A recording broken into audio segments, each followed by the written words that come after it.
Yes. So I move that we strike out the motion that was delivered and manifested by Congressman Marcoleta. Is there any second to the motion? Second. Second, Mr. Chair. Duly seconded.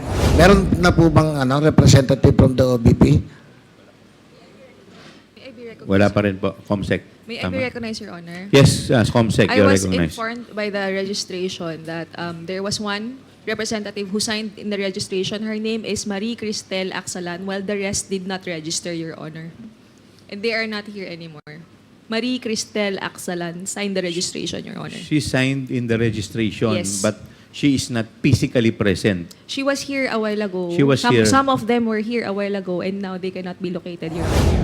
Nakaka-worry lang po talaga itong 125 million for 11 days. This amount is so huge that needs to be investigated. 16 million was spent for 11 days for the Office of the Vice President doon po sa mga safe houses for maintenance. Yung po purchase of supplies which cost us 35 million for 11 days. But in a day, 1.2 And if purchase of information. During the last hearing, there was a question raised by a non-member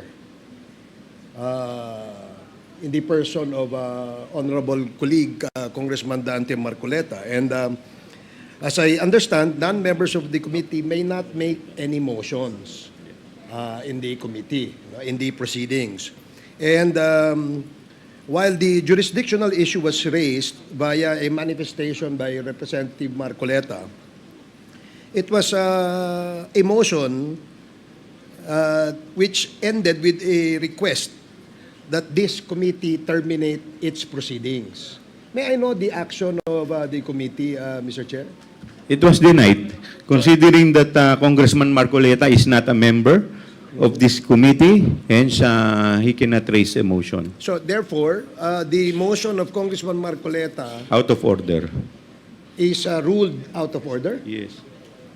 So was there any motion for reconsideration on that particular Wala po. decision? Wala po, dahil hindi naman po siya member eh. Okay. In the first place, wala po siyang locus standi to present a motion. So it is clear that a non-member of the committee may not or cannot make any motion And he cannot even vote. and he cannot even vote. Tama po. Okay. Maraming salamat, Mr. Chair. Mr. Chairman, Yes, Congressman Dan another Fernandez. point of Clarification. information also. Okay. May we remind all the members of the House of Representatives to also adhere with the clarification that was entered by Chairman Barbers to remind our members of the House of Representatives, that are not member of any committee to submit themselves to the plenary approval prior to the being a member of any specific committee, because all of the members of this committee and I myself, if I wanted to be a member of any specific committee, I ask the permission of the plenary. Yes. And with that, we can avoid some confusion and debate in the committee itself. And that entails time element. Kasi aside from na-disturb po yung discussion, entails also the intention of delaying the investigation that every committee are conducting. With that, Mr. Chairman, I hope that it's a clarification to all the members of the 19th Congress. Maraming salamat po. Mr. Chair, just a parliamentary inquiry. Yes, Congressman Barbers. May I know if Congressman Fernandez and myself is a member of the committee? Yes, you are both members. Maraming salamat. Mr. Chairman, I applied and I put myself in the plenary. Thank you so much, Mr. Chairman. Thank you. And besides, the committee already ruled with respect to the jurisdiction, and yung pong statement po ni Congressman Marcoleta is moot and academic na po dahil po nag-take na po tayo ng jurisdiction. Is there any concern? Mr. Chair. Yes, we will now. Are we going to proceed with the interpellation, or this is No, I would just like to make a comment on the... yes, please proceed, Congressman Acop. Yes. Now, since the rule read by the Honorable Barbers stated that non-members of this committee may not make any motions, and we had a non-member state a motion. The question is, what should we do with the motion? I said, it's out of order. Now, are we not supposed to move to strike it out of the minutes, Mr. Chair? Is there any motion? Do I hear a motion? I think it is incumbent upon us to have a motion to strike it out from the records of this committee, because this will take a bad precedent, Mr. Chairman. Yes. So I move that we strike out the motion that was delivered and manifested by Congressman Marcoleta. Is there any second to the motion? Second. Second, Mr. Chair. Duly seconded. Is there any objection? Hearing none, the motion is carried. Mr. Chair, quick question. Congressman Ortega, with the indulgence of Congressman Valeriano, the chair would like to recognize Congressman Ortega.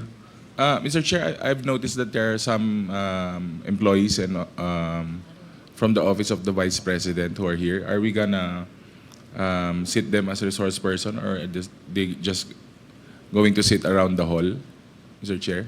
I was informed a while ago that the spokesman of the Vice Mayor is Vice President is representing the DepEd, not the Office of the Vice President.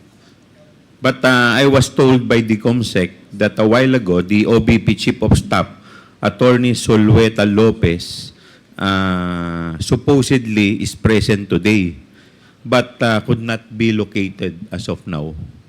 May I know if Attorney Solueta Lopez is here inside the Zulaika. Sorry. If Attorney Zulaika Lopez is present in this Mr. Chairman, I think Yusek Powa is the spokesperson of the Vice President. Maybe he can answer on your query, considering that he knows all about the OVP. Yes, would you like to please join us? Mr. Chairman, good morning. Yes, good morning to the members morning, of the Yusek committee. Powa. I have not seen Yusek Zulaika since I arrived this morning. And to be very honest with you, I do not know if she was even here today. But I don't think she's with us at the moment. For the OVP matters, let me just manifest, Mr. Chair, Your Honors, that I only joined OVP po kasi itong August. Ah, okay. So, and only as a spokesperson, I am only a consultant in the Office of the Vice President as her spokesperson. So, sa totoo lang po, I will not be competent to answer any questions as regards yung operations pa po talaga ng OVP at this point, Your Honors. Mr. Chairman, if Yes, I may, Congressman was he Fernandez. not given authority to answer some queries from this committee? Do you have any authority from Mr. the Chair, Office of the Vice President? Mr. Chair, I was not given po any authority today. I am appearing today because part of the invitations given to the DepEd family also included my name. So that is the only reason why I decided to appear po today before you. Okay. Okay po ba sa inyo yan? Okay, we will now proceed. So with that, Mr. Chair, tineterminate ko na po yung ibang katanungan ko at antayin ko na lang po sa susunod na hearing pagka dumating na po yung Office of the Vice President. Salamat po, Mr. Chairman. Thank you. Mr. Yes, Chair, can I just, Congressman, Deputy Speaker Jay Suarez, you're recognized. Thank you very much. Mr. Chair, with the indulgence of our next interpellator, I just want to go back dito sa COA natin. Attorney Camora, opo, nabanggit niyo po kanina na nakapag-submit po ng documents tungkol po dun sa liquidation ng 125 million in 11 days, no? Attorney Camora. Tama po, Mr. Chair. Can you please submit to the committee the documents that were submitted? Mr. Chair, since it was already subpoenaed by the Committee on Appropriations,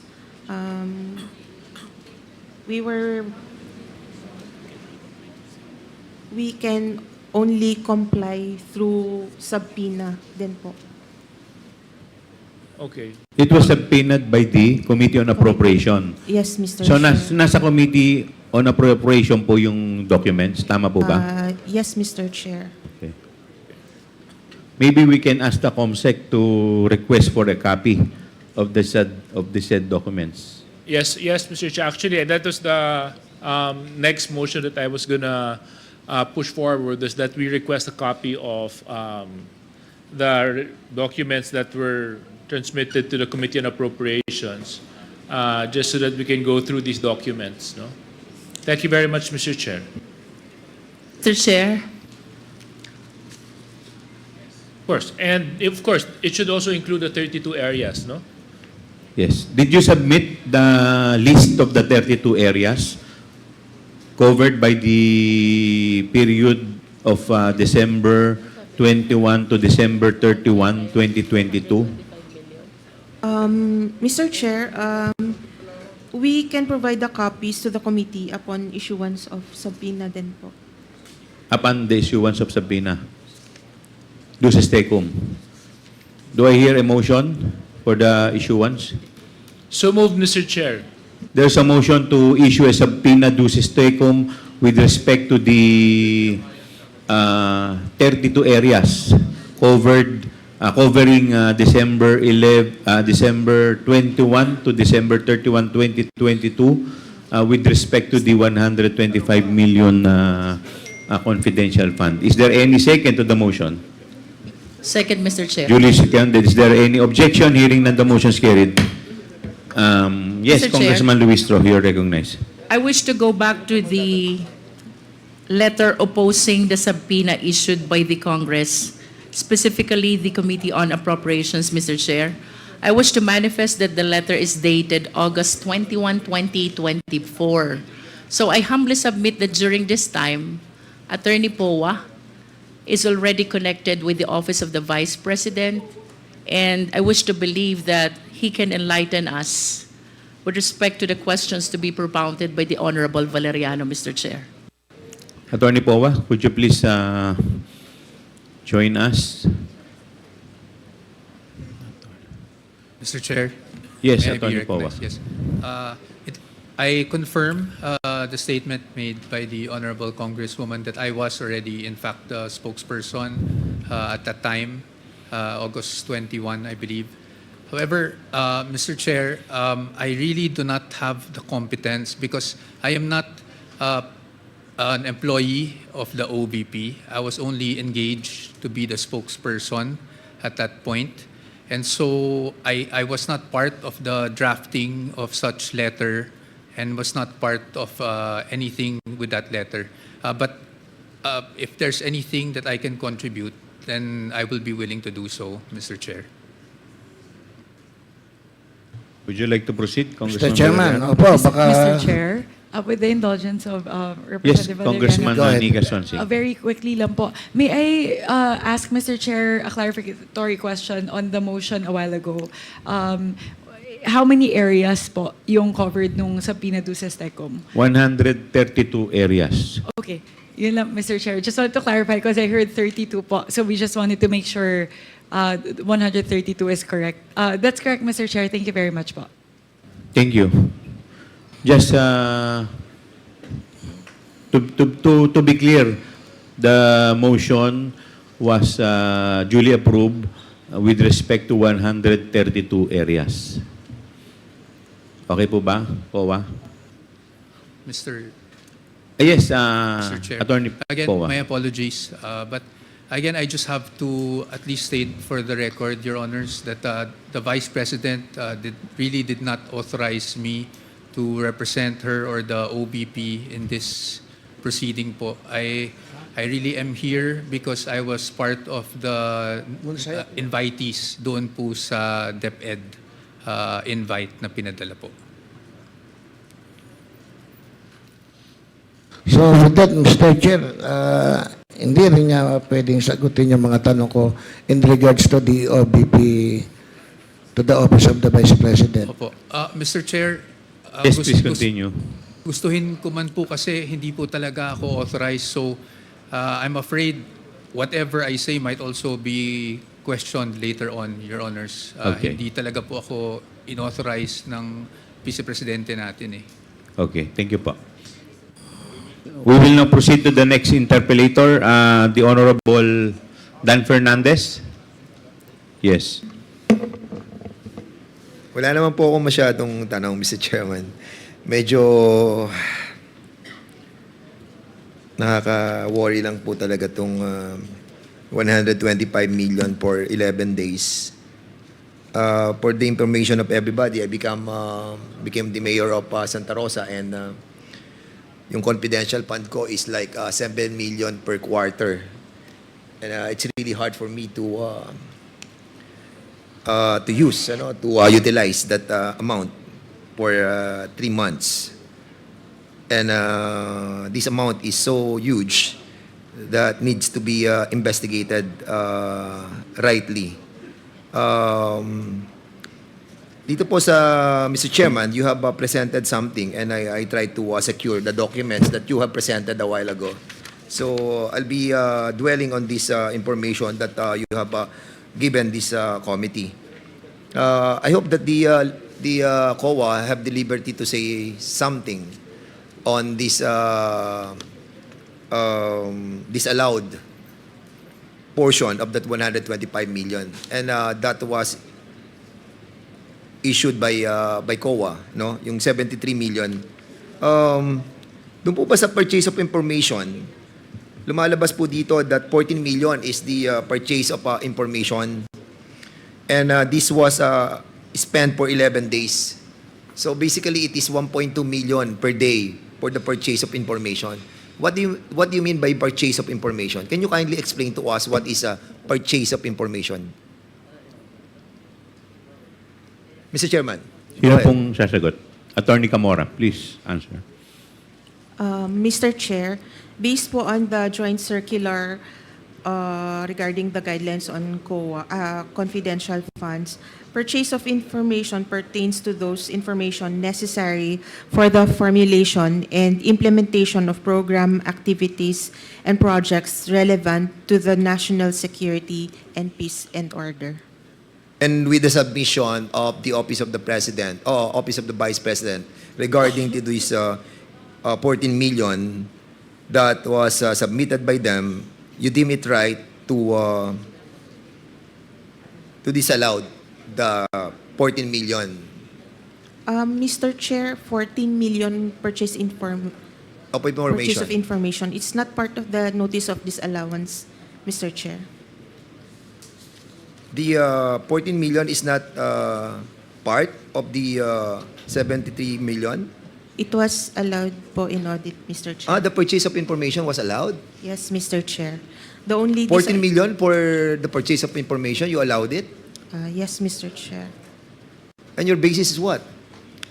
Their documentary evidence of payment. What are the documentary evidence that was submitted to you, if you have the liberty to say it to us? Mr. Chair, since it's already on the merits of the case, since it's already touching on the merits of the case, and we can only comment on those that we have submitted to the through the subpoena duces tecum. And since the notice of disallowance is not yet final, we cannot yet discuss on the merits of the notice of disallowance. Okay, I respect that. So, medyo na-worry lang ako dito sa purchase of information that amounted to 14 million for 11 days. And you have approved it. Yes, Mr. Chair. Mr. Chair, since it's not yet final, Did you it's have only this ito na lang po. Hindi naman to mag-incriminate sa inyo, no? So, yung bang 14 million, may kasama mga equipments na binili? ibang item po, Mr. Chair, ang equipments. So, yung purchase of information is all about information or data that you have gathered that you have OVP. approved sa COA. Yes, Mr. Chair. Congressman Fernandez, if I just make Yes, point yes, of sir. clarification. Deputy Speaker, Jay. Yeah. May I just Recognize. be informed as to what type of information was purchased?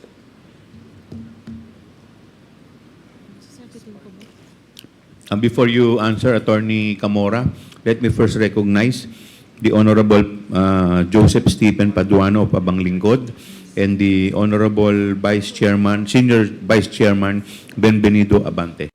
Please continue. Mr. Chair, again, we cannot comment on it since it forms part of the merits of the case. But I would like to inform the body po that the entire ND is still subject to appeal to the adjudication of the commission proper. These are just the judgment of the Yeah, auditors. I do understand the position of Attorney Camora. My question is, what type of information? Kasi sabi po dito, purchase of information. Anong klaseng information yun? Is it, Mr. Chair, I could only say that these are part of what is required under the joint circular, which is this information necessary for the formulation and implementation of programs, activities, and projects relevant to national security and peace and order. okay. I'm just curious kasi ngayon ako nakakita ng item na purchase of information. So anyway, I'm sorry, Congressman Fernandez, and I ate into your time. Hindi, kasi, Mr. Chairman, I agree with Congressman DS Congressman JJ. Dan Fernandez. I agree with him, no? Precisely because if you were going to compute 14 million divided mo sa 11, that is 1.2 million for the information that wanted to be purchased by the Office of the Vice President and was approved by the COA.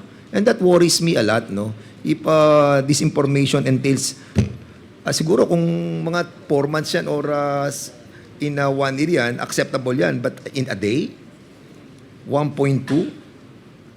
And if Purchase of information a day? Pwede po bang isang tanong lang?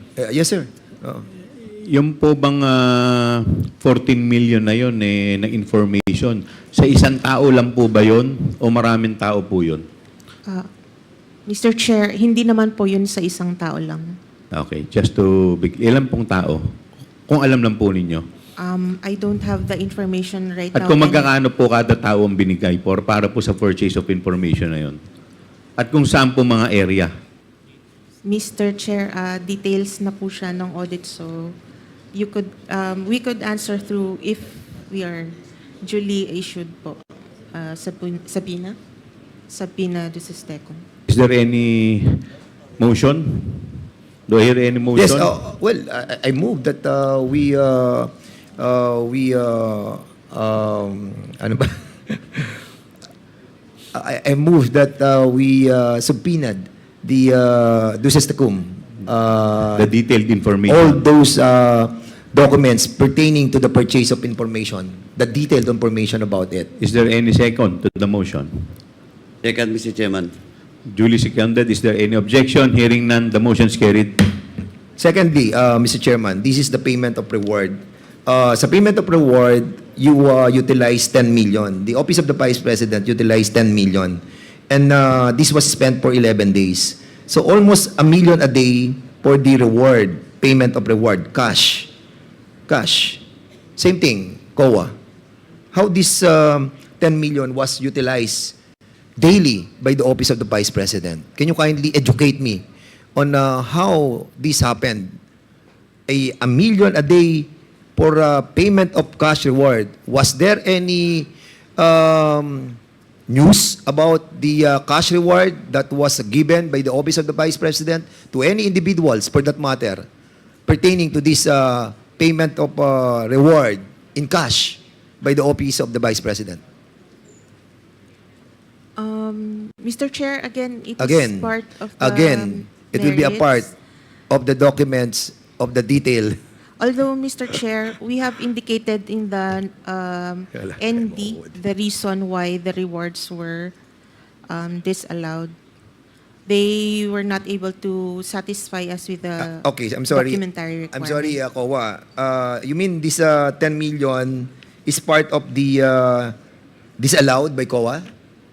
Yes, Mr. Chair. I'm sorry. I'm sorry about it. Oh, so, sige. Okay, so disallowed to. Okay, sige. So, have they given you some information on, or the detailed information about this payment of cash reward? They have submitted compliance documents, Mr. Chair. But Can we we deemed it not sufficient. Yeah, go ahead. We deemed it not sufficient to answer the requirements of the joint circular. Can we also, in that case, Mr. Chairman, may I move to subpoena also those those documents pertaining to the payment of cash reward? There is a motion by the Honorable Fernandez to issue subpoena duces tecum with respect to the payment of cash reward. Ito naman pong Is there any objection? Is there any second to the motion? Second, Mr. Chair. Duly seconded. Is there any objection? Hearing none, the motion is carried. punta naman po tayo sa rental of other incidental expenses relative to the maintenance of safe houses. How many safe houses have the Office of the Vice President have? Mr. Chair, again, it falls part of the merits. However, may I just say, Hindi naman Now merits na- naman yun, Gloria. Tinatanong ko ilan lang yung, para malaman namin. Kasi, of course, merong mga opisina ang Office of the Vice President sa buong Pilipinas. Are those offices that are being mentioned by the Office of the Vice President all over the country constitute also as the safe house of the OVP? Ayan, nakalagay dito. Meron kayong maintenance ng safe houses Do they have like 10, 18, 20, 30, 40? Mr. Chair, I do not have information right now on... Can you kindly submit to us also? I move also to Kasi Mr. Chairman, before we move for that, kasi 16 million were... 16 million was spent for 11 days for the Office of the Vice President doon po sa mga safe houses for maintenance. Maintenance of the safe houses, 16 million was spent for 11 days for these safe houses. Kaya nga tinatanong ko po, ilan po yung safe houses na yon at bakit gumastos tayo ng 16 million for that purpose for 11 days? At kung saan? Yes, oo. At kung saan yung mga safe houses na yon. So I move that we subpoena also those documents. There's a motion by the Honorable Dan Fernandez to subpoena the information with respect to the safe houses of the Office of the Vice President. Is there a second to the motion? Duly seconded. Is there any objection? Hearing none, the motion is carried. Yung po purchase of supplies, which cost us 35 million for 11 days. Madam Gloria, purchase of supplies, ano po ba itong mga supplies na to? Ito na po ba yung mga chairs, tables, desktop? Mr. Chairs, part of it po yung table shares that were disallowed. And some of it, naka-indicate po as rewards, so it was also disallowed. When you say disallow, were you able to get some information who supplied this purchase of different items? Do you have the information about the contractors and the suppliers? Mr. Chair, based on the joint circular, these supplies, materials, and equipment for confidential operations are not done through regular procedures without compromising the information. I know. What I'm trying to tell you is that wala namang bidding siya Hindi naman siya Yes, nabibidding Mr. Chair. talaga ang confidential fund. What I'm trying to point out, Mr. Chairman, is have they submit the supplier or the contractor of those purchase items? Siyempre, may nag-purchase, may nag-supply niyan Kilala nyo ba? Nagbinigay ba yung information about it? We only received documentary evidence of payment, Mr. Hindi Chair. mo sinasagot ang tanong, Gloria Ang tinatanong ko kung merong sinabit na supplier saka contractor. Titingin ka pa sa likod. Huwag ka na tumingin sa likod. Wait. Ano bang position mo sa COA? Attorney 5 po, Mr. Chair. And what is your responsibility in the Commission on Audit? Review of the audit po. Ha? Review of the audit. Review of the audit. Ano ginagawa ng review of the audit? Tinitingnan ko, Chair, yung... So, nakikita mo na. Huwag ka na tumingin sa likod. So, anong nakita mo doon? So, binigay sa iyo yung 35 million na purchase ng goods for 11 days. Siyempre, nakita mo, 35 million, 11 days. Wow! Ang bigat nito, 35 million, 11 days. Sino yung nag-supply nitong mga supply na to? Di ba? Yan ang trabaho mo eh. So, yes. Sino yung mga supplier? Mr. Chair, kasi... Sino yung mga supplier na nakita mo? sa merits na po kasi... Oh my Merits goodness. na po Ang kasi. point not po a ni merit. Congressman Dan Fernandez, hindi ka ba Hindi. nagtaka? Yun po yung gusto niyang ipunto. Hindi po ba kayo nagtaka na nagkaroon ng purchase na worth 35 million in 11 days? Tama po ba yun? Yes, oo. 35 million. Ako naman, kahit ako, mayor ako eh. Di ba nakita ko, nag-purchase ako ng ganito, 35 million in 11 days. Magugulat ako. Ano-ano ba to? So ikaw, bilang ikaw yung parang COA, nakikita mo yan, nakita mo 35 million in 11 days. Supplies. Sino supplier nito? Di ba? Hindi maapekto ng merit nito. Tinatanong ko lang kung sino yung supplier. Now, kung binigay nila yung supply, binayaran nila, at nakita nating above board, so what's the problem? Okay. But unfortunately, magugulat ka 11 days, 35 million for purchase of supplies. Kaya tinatanong ko lamang, sino yung supplier? Mr. Chair, hindi po ako makapagsabi ngayon ng... Alam mo, Gloria, nagsisinungaling ka. Don't. Please. Sabihin mo lang kung sino yung supplier. Sir, ang sinubmit lang po talaga nila is documentary evidence of payment. Hindi na po yung... So wala yung supplier? Opo. Are you sure? Opo. Wala doon sa sinabit sa inyo? Yes, Mr. Because Chair. we are... we Yes, move for those documents a while ago. Yes, Mr. Kasi Chair. pag nakita namin meron doon, tatamaan ka dyan. Sige ka. Mr. Chair, ang sinubmit po nila sa amin is yung documentary evidence of payment, but wala po yung mga Wala yung supplier. suppliers. Okay, po sige. nila. I will accept that momentarily. Okay. Mr. Chairman, punta po tayo dun sa sa provision of medical and food aid. 40 million for 11 days. Again, wala rin yung supplier dito? Wala din po, Mr. Chair. Kaya part din po siya ng Did you disallowed ask the Office of the Vice President to submit all the contractors and suppliers of all these supplies and the medical and food aid? We asked them to explain po the... Hindi, but did you ask for the supplier? Normally, Chair, hindi po. Why? We just do our audit based on the requirements under the Sige, joint circular. I will accept that. But Mr. Chairman, at least I think it is imperative for us to find out the contractor and suppliers of all those supplies that was purchased by the Office of the Vice President. Not because what do you call this? Medyo hindi natin pinupuntirya. Tama. Thank you for that word.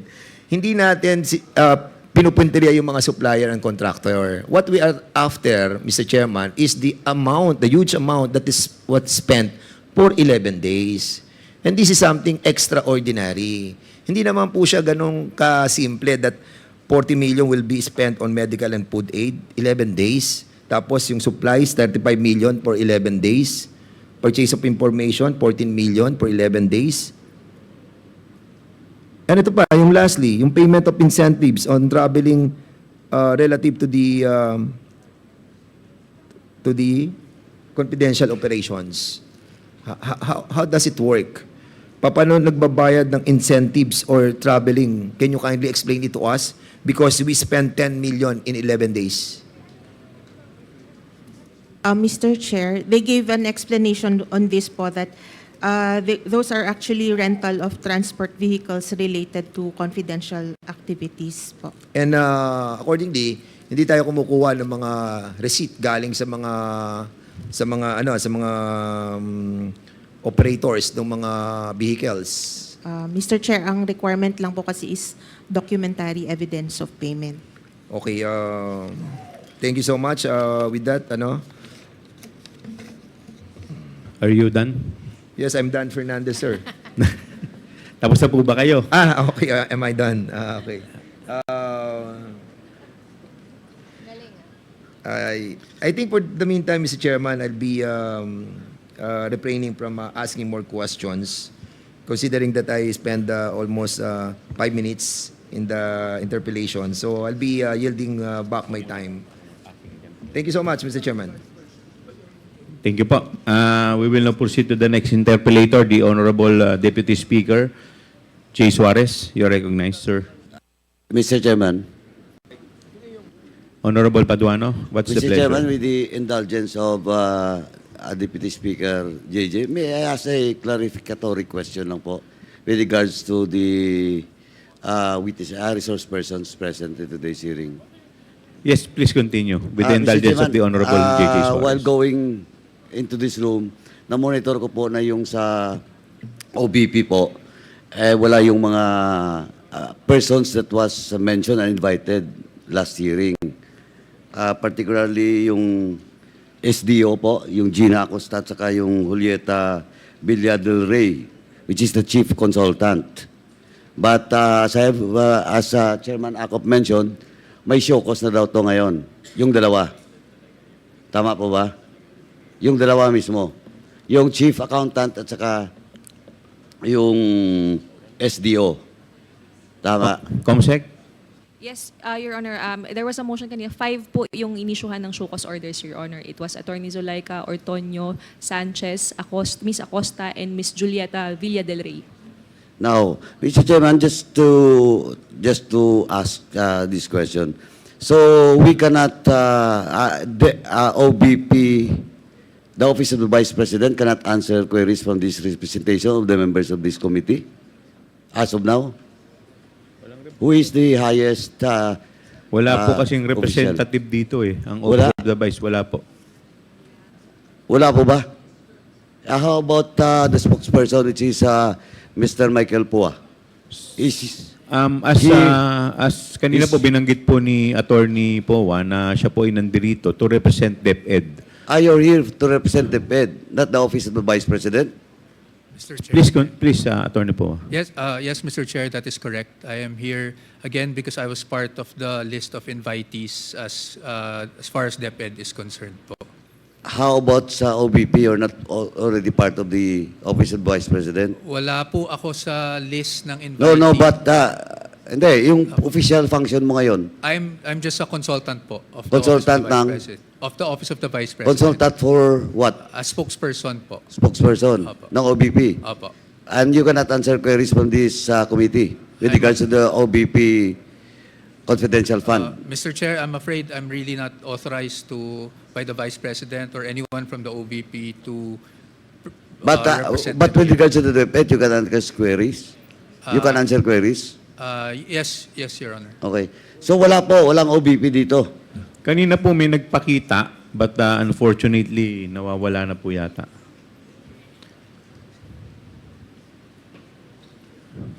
Comsec. Chairman, is it correct that certain Monsayak is present? Is he present? Attorney Monsayak, are you present? Mr. Chairman, can we ask him Ayan to po. approach the microphone? Attorney Monsayak. Do you represent the OVP? Good afternoon, Your Honors, Mr. Chair. I do not represent the OVP. I'm a private person already, Your Honor. You are invited in today's hearing. Uh, Do you receive invitation? Did you receive invitation from this committee? Yes, Your Honor. I was part of the invitation, the list of people invited for the DepEd query. For the DepEd na naman. Yes, Mr. Comsec, Chair. is it correct that Mr. Monsayak is invited for the DepEd query? But of course, Comsec. Yes, Your Honor. during during this topic being discussed with regards to the OVP budget, you're still part of it, di ba? The time? No, Your Honor, I left OVP at October 2023, and I'm not part in any way of the confidential funds issue, Your Honor. Anyway, Mr. Chairman. Your Honor, Attorney Reynold Monsayak was invited from the DepEd roster as Assistant Secretary for Procurement, Your Honor. Just to clarify. Okay. Congressman Paduano. Thank you, Mr. Chairman. Thank you.